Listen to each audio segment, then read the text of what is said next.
অনেক সুন্দর একটা গল্প ভাইরাল চ্যানেলটি সাবস্ক্রাইব করবেন প্লিজ। আকাশে এক অদ্ভুত ঘুমট ভাব, চারপাশের প্রকৃতি অন্য এক রূপ। স্নিগ্ধ বাতাস বইছে, উৎফুল্লতার সাথে গাছের পাতা নড়ছে, আশেপাশে মেঘলা একটা পরিবেশ তৈরি হয়েছে। অন্ধকার ঘুমট আকাশের নিচে থাকা পলাশপুরের জঙ্গলটা ভিন্ন রকমের লাগছে। বাতাসের তালে তাল গাছের মাথা নড়ার মৃদু শব্দ হচ্ছে, মাঝে মধ্যে শুকনো পাতার ঝরার শব্দ। সবকিছু যেন জঙ্গলটাকে আরো সুন্দর আর রহস্যময় করে তুলেছে। ইসামতের পাড়ে আনমনে বসে আছে রোদ। বিকেলের এই নরম সময়টা নদীর পাড়ে কাটাতে ভালো লাগে। প্রকৃতির অপরূপ, কখনো মেঘাচ্ছন্ন আকাশ, তো আবার কখনো এক টুকরো ধবধবে সাদা মেঘের ভেলার মতো ভেসে বেড়ানো। বন্য পশুর ডাক, কখনো বা পাখির কিচিরমিচির, পানির কলকল শব্দ, আবার কখনো কখনো নৌকার ইঞ্জিনের কানে লাগার মতো শব্দ। নদীর এপার থেকে ওপারে পদ্মপাড় চোখে পড়ে, মানুষের ব্যস্ততা, কারো আবার আনমনে হেঁটে যাওয়া, রিকশার টুংটাং শব্দ, হই হুল্লোড়, সবটাই চোখে পড়ে ইসামতির এপার থেকে। রোদ নিজের লম্বা রেশমের মতো চুলগুলো ফিটময় সরিয়ে দিয়ে হাঁটুর ওপর দুই হাত দিয়ে থুতনি রেখে বসে আছে। ওর চোখ দুটো নদীর পানির দিকে স্থির হয়ে আছে। চোখ দুটো পলক পড়ছে না, নদীর শান্ত শীতল জলের দিকে তাকিয়ে কিছু একটা ভাবনায় মগ্ন। পাশে লতা সবে একটা বই পড়ছে। চিত্রা নিজের মতো করে কিছু একটা খাচ্ছে, নিজে খাচ্ছে তো কখনো লতাকেও সাধছে, শুধু রোদকে ছাড়া, কারণ রোদকে একটু আগেই দিতে গিয়েছিল, একটা ঝাড়ি খেয়েছিল। তাই আপাতত রোদের চিন্তা বাদ দিয়ে নিজেই খাচ্ছে। খাবার হলে যেন তার আর কিছুই লাগে না, সারাক্ষণ মুখ কিছু না কিছু থাকবেই। বিকেল শেষে সন্ধ্যায় শ্বাসটা উকি দিচ্ছে, আশেপাশে সিঁদুরের রঙে রেঙে উঠেছে। নদীর পশ্চিম পারে সূর্য ডুবে যাওয়ার এক অনুরূপ প্রতিচ্ছবি তৈরি করেছে। সন্ধ্যার পাখি ডানা ঝাপটানো, মিষ্টি গন্ধের সুমধুর ডাক, এই সব কিছু যেন মন মুগ্ধকর পরিবেশ গড়ে তুলেছে। দূরের মসজিদ থেকে মাগরিবের আজানের মধুর সুর শোনা গেল। আজানের সুরে মনে হলো নদীর পানি আরো শান্ত হয়ে গেল। পেছনের জঙ্গলের পাখির কিচিরমিচির, ডানা ঝাপটানো, শুকনো পাতার মসমস শব্দেও যেন এক ধরনের নীরবতা নেমে এলো। লতা আজান শুনে বই বন্ধ করে মাথায় ওড়না টেনে নিল। চিত্রা হাতে থাকা পেয়ারা সে টুকরোটু মুখে পুরে হাত ঝেড়ে উঠে দাঁড়ালো। কিন্তু রোদ তখনও একইভাবে বসে আছে, নীরব নিঃশব্দে ঠান্ডা শীতল পানির দিকে তাকিয়ে। রোদকে এমন নিশ্চল বসে থাকতে দেখে চিত্রালতা চোখাচোখি করলো। কিছু বলতে গিয়েও বলল না, চুপচাপ দাঁড়িয়ে রইল। রোদ প্রায় মিনিট 3 পর হুট করেই উঠে দাঁড়ালো। আস্তে ধীরে পেছনের দিকে ঘুরলো। রোদ পেছনে ঘুরতেই পেছনে দাঁড়ানো দুই মানবী চমকে উঠল। রোদের চোখ দুটো রক্তকুণ্ডের মতো লাল হয়ে আছে, গাল দুটোও রক্তিম, কপালে ভাঁজ পড়েছে। রোদের চোখ দেখে চিত্রালতাকে ডিঙিয়ে পেছনের জঙ্গলে নিবদ্ধ হয়ে আছে। রোদ অতি সন্তর্পণে এগিয়ে এলো ধীরে, তবে শান্ত শীতল গলায় কয়েকটা বাক্য আওড়ালো। আমি এখন এই জঙ্গলের ভিতরে যাব, তোরা যাবি? রোদের কথায় লতা থমকে গেল। জঙ্গলের ভিতরে মানে রোদের কি মাথা খারাপ হয়ে গেল নাকি? যেই জঙ্গলে মানুষ দিনের বেলায় যেতেও ভয়ে সিটিয়ে যায়, রোদ কিনা এই সময়ে জঙ্গলের ভিতরে যাবে বলছে। লতার মন সায় দিল না, দ্বিধা করে কিছু বলবে তার আগেই আবারও রোদ বলে উঠল, আমাকে নিষেধ করে কোনো লাভ হবে না। আজ যা কিছু হয়ে যাক না কেন, আমি যখন একবার বলেছি যাব, তো যাবই। তোরা বাড়ি চলে যা, ভেতরে কি আছে আমরা কেউ জানি না, তাই সবাই একসাথে গিয়েই মরতে চাইছে না। তোরা বরং বড় মাকে একটু সামলে নিস। রোদের কথাই ওদের কপাল কুঁচকে গেল। দুজনেই একে অপরের সঙ্গে চোখাচোখি করে নিল। ওরা খুব ভালো করে জানে, রোদ যখন একবার বলেছে সে এই সময়ে জঙ্গলে যাবে, তো যাবেই। চিত্রা লতার থেকে চোখ সরিয়ে রোদের দিকে তীক্ষ্ণ চোখে তাকালো। ও বেশ ভালোই বুঝতে পারছে রোদের জঙ্গলে যাওয়ার পেছনে কোনো না কোনো কারণ তো আছেই। চিত্রা রোদের দিকে তাকিয়ে আস্তে করে বলল, রোদ, আমরাও যাব। দেখ, আমরা তোকে আটকাচ্ছি না, আর তোকে আটকানোর সাহসও নেই, কারণ তুই তো কারো কথা শুনবি না। তাই যাই হয়ে যাক, আমরা তোর সাথেই যাব। রোদ কিছু সময় ওদের দিকে তাকিয়ে মাথা নিচু করে একটা চাপা দীর্ঘশ্বাস ছেড়ে হাঁটা দিল জঙ্গলের দিকে। চারিদিকে তখন আবছায়া অন্ধকার নেমে আসছে। বিশাল বড় জঙ্গলটা এই আবছায়া অন্ধকারে আরো ভয়ঙ্কর হয়ে উঠেছে। চারিদিকে গা ছমছম করছে, রোদের পায়ের নিচে পড়া শুকনো পাতা, মরা গাছের ডাল ভেঙে যাওয়ার শব্দ, অল্প বাতাসে নড়ে যাওয়া গাছের পাতা, সময়ের সাথে মাথার উপরে আকাশটা আরো গাঢ় অন্ধকারে ডুবে যাচ্ছে। রোদ চিত্রা লতা মেপে মেপে পা ফেললে এগুচ্ছে। অন্ধকার পথ, শুনশান। বিশাল রাক্ষসে গাছ। এই শুনশান নিঃশব্দ জঙ্গলের পথে সামান্য পাতা ধরার শব্দ যেন কোনো অশরীরীর মতো শোনাচ্ছে। বেশ অনেকক্ষণ ধরেই হাঁটছে তিন বোন, যাদের মধ্যে ন্যূনতম রক্তের সম্পর্ক নেই, তবুও একে অন্যের ছায়া হয়ে একে অপরকে আগলে রাখে।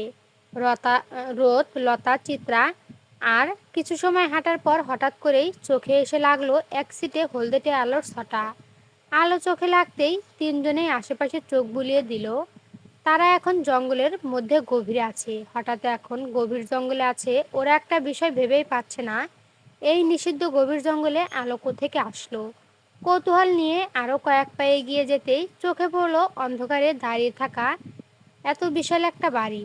গভীর জঙ্গলে যা একটু অন্ধকার নিয়ে দাঁড়িয়ে আছে। এই জায়গায় এমন বিশাল রাজকীয় বাড়ি দেখে লতা চিত্রার চোখ বড় বড় হয়ে গেল। রোদ তীক্ষ্ণ চোখে তাকিয়ে আছে বাড়িটার দিকে। এই জঙ্গলে যে এমন বাড়ি থাকতে পারে, এটা ওর ভাবনারও বাহিরে ছিল। ওর তো মনে হয়েছিল এখানে হয়তো নার্গিস আর আমজাদ হোসেনের কোনো গোপন অর্থনৈতিক কাজ হয়। গতকাল যখন মাঝরাতে নার্গিসকে এই জঙ্গলের পথ দিয়ে বাড়ি আসতে দেখেছিল, তখনই ওর কিছু একটা সন্দেহ হয়েছিল। তাই তো আজ সন্ধ্যা নামার সাথেই তার এই জঙ্গলে আসা। কিন্তু এসে যে এই বাড়ি দেখতে পাবে, সেটা কল্পনাতেও ভাবতে পারেনি। রোজ ছোট ছোট চোখ করে তাকিয়ে আছে। মাথায় ঘুরছে হাজারটা কথা, হাজারটা ভাবনা। নিজেই যেন কোনো কিছুর হিসাব মেলানোর চেষ্টা চালাচ্ছে। রোদের হাজার রকম ভাবনার মাঝেই শোনা গেল চিত্রার গলা। সে ফিসফিস করে বলছে, এই জঙ্গলের ভেতরে বাড়ি। লতা বাড়িটার দিকে ভালো করে তাকিয়ে আনমনে বলে উঠল, আরে, এটা তো পুরনো মাতব্বর বাড়ি। কথাটা কানে আসতেই রোদ অবাক হলো। চোখ দুটো আরো তীক্ষ্ণ হয়ে এলো। বাড়ি থেকে চোখ না সরিয়ে বলে উঠল, মাতব্বর বাড়ি মানে? মানে তো আমাদের পুরনো বাড়িটা। লতা হ্যাঁ সূচক মাথা নাড়িয়ে আবারও বলল, হ্যাঁ, আম্মা বেঁচে থাকতে আমি এই বাড়ির কথা অনেক শুনেছি। লতার কথা শেষ হতেই চিত্রার চোখ আরো বড় করে রোদের হাত খামচে ধরে বলে উঠল, যদি এটা মাতব্বর বাড়ি হয়, তাহলে তো রোদু, এটা তোদের পুরনো বাড়ি। রোদ সাথে উত্তর দিল, আমি জানি না চিতাবাঘ। আমি এর আগে কখনো এই বাড়িতে আসিনি বা এই বাড়ির ব্যাপারেও শুনিনি। আজকে প্রথম দেখলাম ও শুনলাম। রোদের কথা শেষ হতে লতা আবারও ফিসফিস করে বলে উঠল, সেসব না হয় বুঝলাম, কিন্তু এই বাড়িতে হচ্ছেটা কি? এখানে তো কোনো মানুষ থাকার কথা না। তাহলে লতার কথা শেষ করার আগেই রোদ ওর মুখ চেপে ধরলো। কিছু একটা শব্দ পেয়েই তিনজনেই বড়সড় একটা গাছের আড়ালে নিজেদেরকে আড়াল করে দিল। রোদ একদম আস্তে করে বলল, চুপ, মনে হচ্ছে কেউ আসছে। পায়ের শব্দ শোনা যাচ্ছে। এখন এখান থেকে চল, পরে আবার আসবো। এই বাড়িতে কি হয় আর কি হচ্ছে সেসব কিছুই আমাকে জানতে হবে। ওরা যেই না গাছের আড়াল থেকে বেরিয়ে যাবে, ঠিক তখনই একসাথে কয়েক জোড়া পায়ের শব্দ শোনা গেল। মনে হলো ওদের দিকেই এগিয়ে আসছে। রোদ, লতা, চিত্রা একদম পাথর হয়ে বসে রইল। তার ঠিক কয়েক মুহূর্ত পরেই কয়েকজন কালো কাপড়ে মোড়ানো 4-5 জনের আবছা অবয়ব দেখা গেল, যাদের পা থেকে মাথা অবধি কালো কাপড়ে মোড়ানো। অন্ধকারে যেন চোখ দুটো জ্বলজ্বল করছিল। অবয়বগুলো রোদের যে গাছের আড়ালে দাঁড়িয়েছিল, ঠিক সেই জায়গায় এসে দাঁড়ালো। চারদিকে সতর্কতার সাথে চোখ বুলাতে লাগলো, যেন তারা বুঝে গিয়েছিল এখানে কেউ আছে। হুট করে একজনের চোখ ঘুরে গেল রোদরা যেই গাছের আড়ালে দাঁড়িয়েছিল সেই দিকে। তীক্ষ্ণ চোখে তাকিয়ে এক পা এগিয়ে যেতেই রোদ, চিত্রালতা তিনজনেই দম আটকে দাঁড়িয়ে রইল। মনে হলো এই বুঝি ধরা পড়ে গেল। অবয়বটা আরো একটু এগিয়ে আসতেই পেছন থেকে ডাক এলো। সে যে এক পা এগিয়ে দিল, তাও পিছিয়ে গেল। অতঃপর 4 জনে আবারও হাঁটা দিল সেই পুরনো বাড়ির দিকে। তবে যেতেই সেই অবয়বটা আরো একবার পেছনের দিকে, সেই গাছের দিকে তাকালো। চোখ দুটো এতটাই তীক্ষ্ণ ছিল যে মনে হলো তীরের ফলার মতো। অবয়বগুলো বাড়ির ভেতরে ঢুকে যেতেই ওরা তিনজনও নিঃশব্দে জঙ্গল থেকে বেরিয়ে এলো। আস্তে আস্তে রোদ আবারও সেই বাড়ির দিকে তাকালো। এবারে তাকানিতে তীক্ষ্ণতা না থাকলেও ছিল এক ধরনের হিংস্রতা। রোদ মনে ঠিক করে নিল এই বাড়িতে কি আছে তা তাকে জানতেই হবে, সে যেভাবেই হোক। জঙ্গল থেকে বেরিয়ে আসার পর তিনজনের কারো মুখে কোনো কথা নেই, শুধু পায়ের নিচে শুকনো পাতার মসমস শব্দ আর মনের ভেতর চলতে থাকা হাজারটা চিন্তা। জঙ্গল পেছনে ফেলে নদীর পাড় ধরে হেঁটে তিনজন যখন হোসেন বাড়িতে আঙিনায় পা রাখলো, তখন রাত 11টার মতো বাজে। বাড়ির মূল ফটক খোলা, উঠানে হলদে বাতি জ্বলছে, চারপাশ থেকে ঝিঝি পোকার ডাক শোনা যাচ্ছে, মাঝে মধ্যে পেঁচার ডাকও শোনা যাচ্ছে। সবকিছু ভীষণ স্বাভাবিক, আর এই অতি স্বাভাবিক ভাবটাই রোদের কাছে অস্বাভাবিক লাগছে। রোদ তীক্ষ্ণ চোখে এপাশ ওপাশ তাকাতে লাগলো। না, সবকিছু তো স্বাভাবিক, তাহলে এমন অস্বাভাবিক লাগার মানে কি? রোদ নিজেই বেশি ভাবছে। ভেবে সামনে এগোতে যাবে, তখনই মনে হলো পেছনে কিছু শব্দ হলো। শব্দ কানে আসতেই রোদ সটানভাবে দাঁড়িয়ে গেল। কোনো কিছু না ভেবেই পেছনে ঘুরে দাঁড়ালো, সতর্ক দৃষ্টিতে চারিদিকে দেখতে লাগলো। পেছনে কিছুই নেই। সব স্বাভাবিক দেখে রোদ মনে মনে বিড়বিড় করলো, সব কিছু তো স্বাভাবিক আছে, পেছনে তো কিছু নেই। অথচ আমার মনে হলো পেছন থেকে কিছু একটা সরে গেল। সত্যি কি কিছু ছিল, নাকি আমি বেশিই ভাবছি? রোদ আনমনে এক পায়ে গিয়ে যাবে, তার আগে চিত্রা রোদের হাত চেপে ধরলো। কপাল কুঁচকে প্রশ্ন করলো, আবার কোথায় যাচ্ছিস? অনেক রাত হয়েছে, বাড়ি ফিরতে হবে। এখন আর কোথাও যাস না বোন। রোদ কথা বাড়ালো না, শুধু মাথা নাড়িয়ে এগিয়ে চলল চিত্রার সাথে। বাড়ির মূল ফটক পেরিয়ে ভেতরে পা রাখতেই রাতের নিশ্চুপ পরিবেশ আরো নিশ্চুপ হয়ে গেল। রোদের কাছে এত সময়ের অস্বাভাবিকতা যেন আরো বেড়ে গেল। গা ছমছমে অদ্ভুত এক বাতাসে ছুঁয়ে গেল রোদকে। রোদ কিছু একটা ভেবে মাথা উপরে তুলে নিজের ঘরের বারান্দার দিকে তাকালো। রোদের তাকানো মাত্রই মনে হলো বারান্দায় থাকা বন্য গোলাপ ঝাড়টা নড়ে উঠল।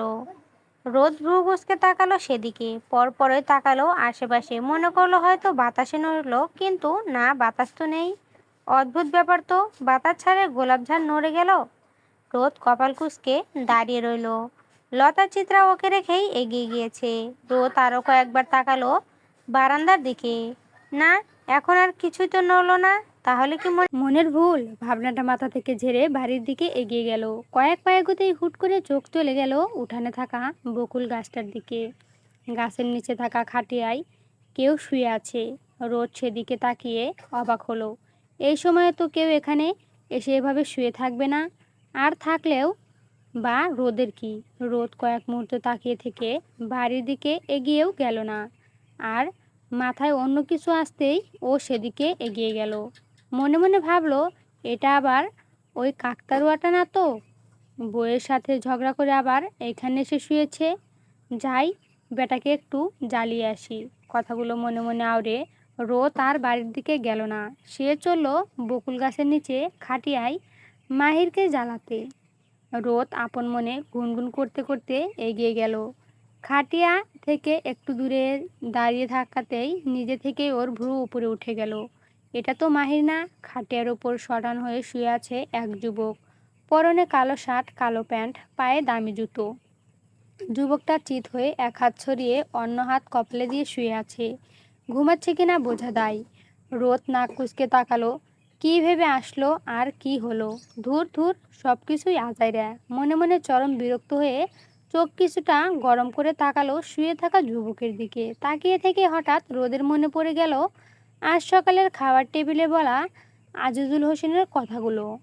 সকাল 8টা বাজে, তখন হোসেন বাড়ির সবাই খাবার টেবিলে বসে চুপচাপ খাবার খাচ্ছে। রোদ নিজেও চুপ করে খাচ্ছে। হোসেন বাড়ির একমাত্র আজিজুল হোসেনই, যার সামনে কেউ গলা তুলে কথা বলার সাহস করে না। ওনার কঠোরতা থেকে সবাই ভয় পায়, এমনকি আমজাদ হোসেনও।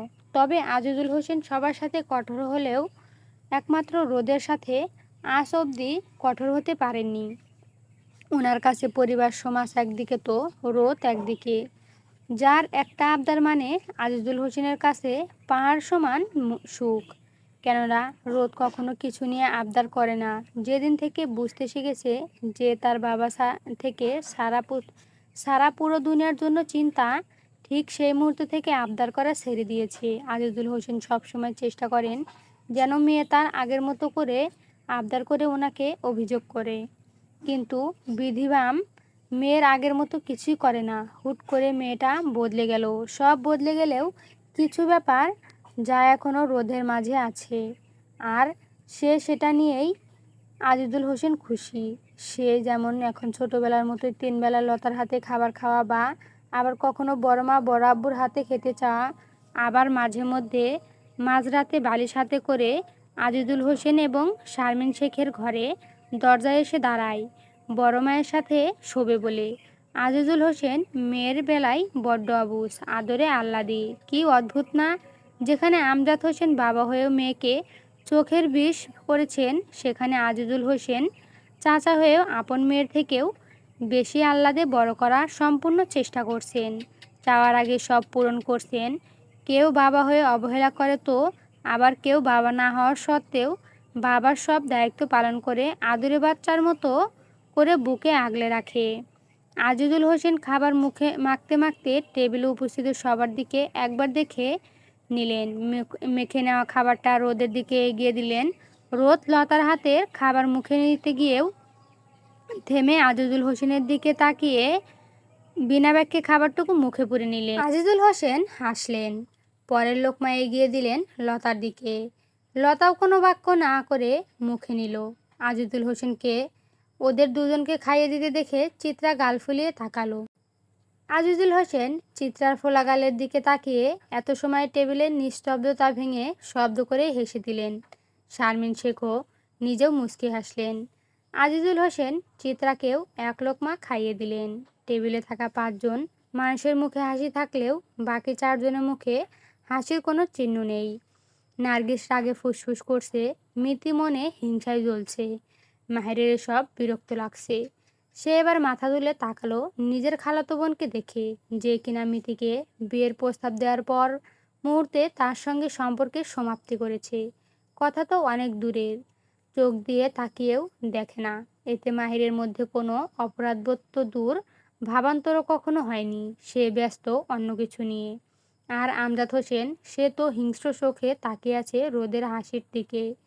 তার মন চাচ্ছে এই হাসি হাসি সুন্দর মুখখানা পুড়িয়ে ছাই করে দিতে। এই মেয়ের আদর আহ্লাদ, এই বাড়িতে এত যত্ন ওনার মোটেও সহ্য হয় না। মাঝে মাঝে ইচ্ছে করে জানে মেরে দিতে। দাঁতে দাঁত খিঁচিয়ে নিজেকে নিয়ন্ত্রণ করে বসে রইলেন। সকলের খাওয়া শেষের দিকে দেখে আজিজুল হোসেন গলা ঝেড়ে সবার উদ্দেশ্যে বলে উঠলেন, বাড়িতে কিছু মেহমান আসবে, তারা কয়েকদিন থাকবে এখানে। বোধ করি কারো কোনো সমস্যা নেই এতে। আমজাদ হোসেন বড় ভাইয়ের কথায় কপাল কুঁচকে বলে উঠলেন, এই সময়ে মেহমান আসবে? আজিজুল হোসেন কঠোর গলায় উত্তর করলেন, কেন, তোমাদের কোনো সমস্যা আছে নাকি এই সময়ে মেহমান আসলে? আজিজুল হোসেনের কঠোর গলা শুনে আমজাদ হোসেন কিছু বলতে গিয়েও বললেন না। হাতের মুঠো শক্ত করে বসে রইলেন। একবার সময় হোক, তোর ওই আদরের মেয়ের সাথে সাথে তোকে আর তোর বউকে মৃত্যুর দুয়ারে দেখিয়ে দেব।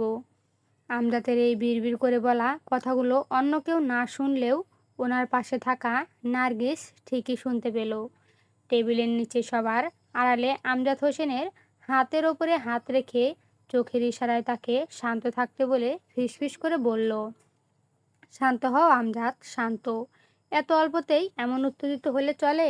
রোদ এক গ্লাস পানি খেয়ে গ্লাসটা টেবিলে রেখে আজিজুল হোসেনকে জিজ্ঞেস করলো, আচ্ছা বড় আব্বু, মেহমান আসছে ভালো কথা, কিন্তু কারা আসছে সেটা তো বলো। রোদের কথায় আজিজুল হোসেন হাসলেন। রোদের মাথায় হাত বুলিয়ে ঠোঁট টিপে বললেন, নিশাপুরের সাহা পরিবারের ছেলেরা আসবে আম্মা। এরপর শারমিন শেখের দিকে তাকিয়ে বললেন, শারমিন, তুমি এক কাজ করো, ওপরে যে 2টা ঘর খালি আছে ওগুলো বরং প্রস্তুত করে রাখো। ওরা আসলে না হয় ওর ঘরগুলোতেই থাকতে দেওয়া হবে। স্বামীর কথায় শারমিন শেখ মাথা কাত করে সম্মতি দিলেও নার্গিস প্রতিবাদ করে উঠল, ভাইজান, বাইরের মানুষরে আপনি ওপরের ঘরে থাকতে দিতে বলতেছেন কেন? আজিজুল হোসেন গাঢ় লিকারের লাল চায়ে চুমুক দিয়ে নার্গিসের দিকে তাকিয়ে ভ্রু উঁচিয়ে প্রশ্ন করলেন, কেন নার্গিস, তোমার এতে সমস্যা কোথায়? নার্গিস আমতা আমতা করে বললেন, না মানে দেখেন ভাইজান, ওরা তো বাহিরের মানুষ, তাগরে ওপরের ঘরে থাকতে দেওয়ার কি দরকার? নিচেই তো ঘর আছে। আগে মিতি যেই ঘরে থাকতো ওই ঘরটা আর মাহিরের বাপের ঘরটা খালি করে দিলেই তো হেরা নিচে থাকতে পারবে। তাহলে তোর মেয়ে আর মেয়ের জামাই থাকবে কোথায় শুনি? ওদের কি রাস্তায় রাখবে নাকি? শারমিন শেখের কথায় নার্গিস উঠে উঠল। গলা উঁচু করে কড়া কথা শোনাতে যাবে তার আগে রোদ ঠোঁট বাঁকিয়ে কটাক্ষ করে বলল, তুমি বুঝলে না বড় মা? নিচে কাকতাড়ুয়া না মানে মাহির ভাইয়ের ঘর খালি করে দিয়ে ওরা ওপরের ঘরে উঠতে চাইছে। কিন্তু নার্গিস বেগম, সেটা তো হচ্ছে না। এইসব উটকো ঝামেলাদের আমি কোনোভাবে ওপরের ঘরে থাকতে দিব না। তাতে যদি বাইরের লোকদের ওপরের ঘরে থাকতে দিতে হয় তো থাকবে। রোদের কথায় আজিজুল হোসেন বা শারমিন শেখ কিছুই বললেন না, নিজেদের মতো কথা বলতে লাগলেন। নার্গিস রাগে গজগজ করতে লাগলো। আমজাদ হোসেন রোদের দিকে অগ্নি চোখে তাকিয়ে গর্জে উঠলেন, আমার মেয়েকে তুই থাকতে দেওয়ার কে শুনি? তোকেই তো আমি দয়া করে থাকতে দিচ্ছি এই বাড়িতে। আমজাদের কথার মাঝেই মিতি ঘটিয়ে ফেললো আর এক কাণ্ড। কেউ কিছু বুঝে ওঠার আগেই টেবিলের ওপর থাকা পানির গ্লাসের পানিটুকু ছুঁড়ে মারল রোদের মুখে। শুধু পানি মেরেই শান্ত হলো না, সকলের কানের পর্দা ফাটিয়ে ফেলার মতো চেঁচিয়ে উঠল, তোর সাহস কি করে? তুই আমাকে উটকো ঝামেলা বলিস? হঠাৎ করে মুখে পানি পড়ায় রোদ কেসে উঠল। মুহূর্তখানি লাগলো নিজেকে শান্ত করতে। লতা রোদের পিঠে হাত বুলিয়ে নিজের ওড়না দিয়ে রোদের মুখের পানি মুছিয়ে দিল। মাথায় হাত বুলিয়ে শান্ত করতে চাইল। শারমিন শেখও তাড়াহুড়ো করে এগিয়ে আসলেন। রোদ নিজেকে শান্ত করে মিতির দিকে রক্তচক্ষু নিয়ে তাকালো। রোদ নিজের চেয়ার ছেড়ে উঠে মিতির দিকে যাবে, তার আগেই চিত্রা বলে বসলো আর এক কাজ। নিজের সামনে থাকা ডালের বাটি সম্পূর্ণটা মিতির মুখে ছুঁড়ে মারল। চিত্রার এমন কাণ্ডে উপস্থিতের সবাই চমকে উঠল। নার্গিস তেড়ে গিয়ে চিত্রার গালে থাপ্পড় বসিয়ে দিতে চাইল, তার আগেই রোদ তার হাত শক্ত করে ধরে পেছনে মুড়িয়ে নিল। দাঁতে দাঁত চেপে হিমশীতল গলায় বলল, খবরদার, যদি ওর গায়ে হাত দেওয়ার চেষ্টা করেছিস তো। রোদের এই অগ্নিমূর্তি দেখে লতা কপাল চাপড়ালো। অন্যদিকে চিত্রা তখনও মিতির দিকে তাকিয়ে আছে রাগী চোখে। লতা আস্তে করে চিত্রার দিকে এগিয়ে গেল, কাঁধে হাত রেখে শান্ত করার জন্য বলল, চিত্রা শান্ত হ। কি শান্ত হব? তুই দেখলি না এই বেয়াদব মেয়ে রোদের মুখে পানি মারলো? এত কিছুর মাঝেও এত সময় চুপ করে দাঁড়িয়ে থাকা শারমিন শেখ এগিয়ে গেলেন রোদের দিকে। গিয়ে রোদের থেকে নার্গিসকে ছাড়িয়ে দিয়ে রোদকে বুকের সাথে জড়িয়ে নিলেন। কোনো কথা না, কোনো শব্দও করলেন না, শুধু শান্ত চোখে তাকালেন নার্গিসের দিকে। আর সেই তাকানোতে এমন কিছু ছিল যে নার্গিস নিজের অজান্তে দুপা পিছিয়ে গেলেন। ওনার চোখে ছিল ঠান্ডা শীতলতা, নীরব হুমকি আর ঘৃণার এক সমুদ্র। আজিজুল হোসেন অনেক আগেই এসব থেকে উঠে চলে গিয়েছেন নিজের কাজে। আজকাল মিলের হিসাবে অনেক ঝামেলা দেখা দিচ্ছে। কোথাও চাল কমে যাচ্ছে তো, আর কোথাও ধানের ভাগ কমে যাচ্ছে। কোথাও কোথাও আবার কারিগরদের টাকার হিসাবে ঝামেলা, তো আবার কোথাও বড় অঙ্কের টাকার হিসাবে ভুল। সেসব নিয়েই ভদ্রলোক ভীষণ চিন্তায় আছেন। এত সব কী করে হচ্ছে আর কেউই বা করছে, এই বিষয় নিয়ে তিনি আজকাল ব্যস্ত থাকছেন। এখন আপাতত আর এইসব পারিবারিক ঝঞ্ঝাটে থাকতে ইচ্ছে করছে না। এইসব সামলাতে তো ওনার সহধর্মিণী রয়েছে, সে থাকাকালীন যে ওনার মেয়েদের কিছু হবে না সেটা তো শতভাগ নিশ্চিত। দুপুর 12টার দিকে হোসেন বাড়িতে এসে উপস্থিত হলো সাহা পরিবারের 3 ছেলে। যেই না বাড়ির পুরুষরা কেউ বাড়িতে নেই, শুধু মেয়েরা ছাড়া। শারমিন শেখ তাদের দেখে আনন্দের সাথে ভেতরে নিয়ে এলেন।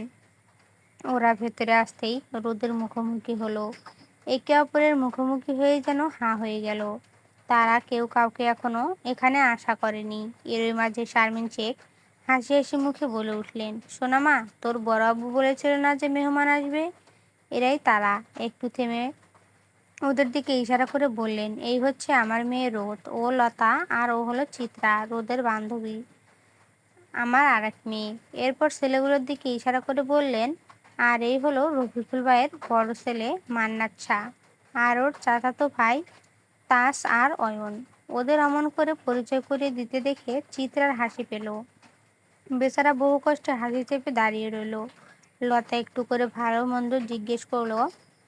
রোদ তীক্ষ্ণ চোখে তাকিয়ে রইল, না কুশল বিনিময় করলো না, একটা কথাও বলল না, চুপচাপ এগিয়ে গেল সদর দরজার দিকে।